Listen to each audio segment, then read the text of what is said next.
জমা দিছিল উনি আসলে। আসসালামু আলাইকুম প্রিয় ভাই বোনেরা, সবাই কেমন আছেন? ঠিক যেরকম মনে হয় গতকালকে না নাকি তার আগের দিন একটা গতকালকে আর কি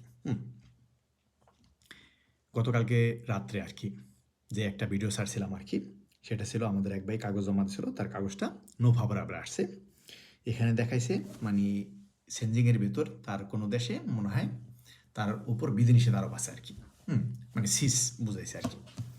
সরাসরি এখানে সিস কোথাও লেখে নেই আর কি। এখানে এখানে বলছে যে ইউরোপের মানে মানে এক অথবা একের অধিক দেশে তার ঢোকা প্রবেশ নিষেধাজ্ঞা আছে, থাকতে পারে, দুঃখিত, থাকতে পারে, অথবা অগ্রহণ থাকতে পারে আর কি, এরকম কথা বলছে। তো সেই বিষয়টা জিজ্ঞাসা করলাম মানে যে তথ্যটা পাঠিয়েছে তার কাছে, যে কি কারণে কি ঘটছে আর কি। সে বলল সে রোমানিয়া আসছিল, রোমানিয়ার ভিসা দিয়ে আর কি, মানে কাজের ভিসা দিয়ে আসছিল। এরপর ইটালি হইয়া ফ্রান্স হইয়া স্পেন আসছে আর কি। সে কোথাও ধরা খায় নাই, কোথাও তার ফিঙ্গার রাখে নাই। তাহলে কেন হইলো আর কি। এখন এই বিষয়টা অনেকে যেরকম বলছিল, আমি কয়েকজন রোমানিয়া অথবা ওই সকল অঞ্চলে যারা ভিসা দিয়ে আসছে তাদের বেশ কয়েকজনের সাথে আমার কথা হয়েছিল। তারা যেরকম বলছিল যে একটা কোঠা থাকে আর কি। যেমন ধরেন যে আমার একটা রেস্টুরেন্ট আছে, তো এই রেস্টুরেন্টে আমি কি করবো, 2জন লোক আনবো আর কি, কথা কথা আর কি। সে কি করলো, 2জন লোক আনলো।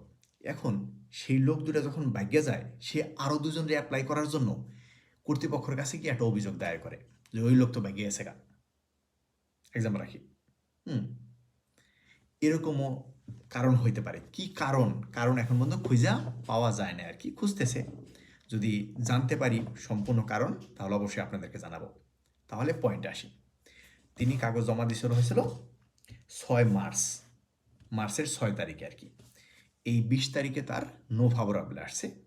কারণ দেখাইছে এই ইউরোপিয়ান সেনজিং এরিয়াতে তার বিরুদ্ধে প্রবেশ নিষেধাজ্ঞা থাকতে পারে, অথবা অগ্রহণযোগ্যতা থাকতে পারে, অথবা যে কোনো বিধিনিষেধ থাকতে পারে। এর জন্য তারে দেনেগাদা করে দিছে, দেনেগাদা করে রেখির দোষা নেই, মানে নো ফাভরেবল দিয়ে দিছে। এখন জিজ্ঞাসা করলাম, ওই যে বললাম না, সে রোমানিয়ায় ভিসা দিয়ে আসছে, এরপর ওখান থেকে ইটালি ফ্রান্স হয়ে এখানে আসছে। সে কোথাও ধরা খায় নাই, কোথাও ফিঙ্গার খায় নাই। তারপর তার কেন আসলো এখন পর্যন্ত আমাদের জানা নাই, কিন্তু যেই ধারণাটা করছি ওই ধারণাও হইতে পারে, এই আর কি।